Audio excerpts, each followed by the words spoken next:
श्रोते हो, सामाजिक, वैद्यकीय आणि सांस्कृतिक क्षेत्रात गेल्या 27 वर्षापासून कार्य करणाऱ्या सुप्रसिद्ध लेखिका डॉक्टर सुधा कांकरिया यांनी लिहिलेली प्रिय गोडोलीची पत्रमालिका आम्ही सादर करीत आहोत. श्रोते हो, आता आपण ऐकूयात या पत्रमालिकेतील हे पत्र, हरल्यामुळेच समाधान. प्रिय गोडोली, अनेक उत्तम आशीर्वाद.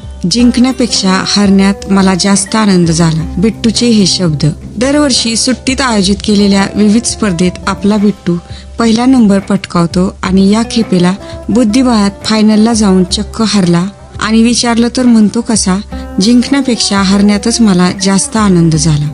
चेहरा उदास असला तरी एक वेगळेच समाधानाचे तेज त्याच्या चेहऱ्यावर झळकत होते. मला काही उलगाडा होईना. घरी आल्यावर तो जेवला नाही, टीव्हीला हात लावला नाही, नेहमीप्रमाणे संध्याकाळी खेळायलाही गेला नाही. माझा जीव कासावीस झाला. मी त्याला समजाविण्याच्या सुरात म्हटलं, अरे बिट्टू, काय होतं एखाद्या वेळेस हरलं तर? दरवर्षी तूच तर जिंकतोस ना.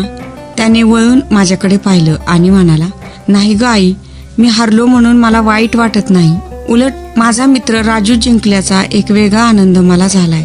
पण तो आनंद एका मोठ्या दुःखामुळे विरून गेलाय बघ. असं म्हणतच त्याने डोळे पुसले. हातातले काम तसेच ठेवून मी त्याच्याकडे धावले. त्याला जवळ घेत म्हटलं, वेडा रे वेडा, अरे हार जीत हे तर जीवनाचं वेगवेगळं अंग असतात, त्यामुळे निराश व्हायचं नाही.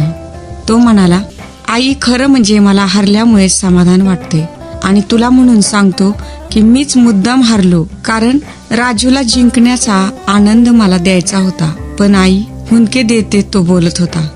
कालच मला समजले की राजूला कॅन्सर झाला आहे आणि मग मीच मनोमन ठरवलं की आपण हरायचं, आनंदाचे काही क्षण त्याला द्यायचे. जीवनाचा प्रत्येक आनंद मी त्याला देणार आहे. म्हणूनच आई, जिंकण्यापेक्षा हरल्यामुळेच मला आनंद झाला आहे.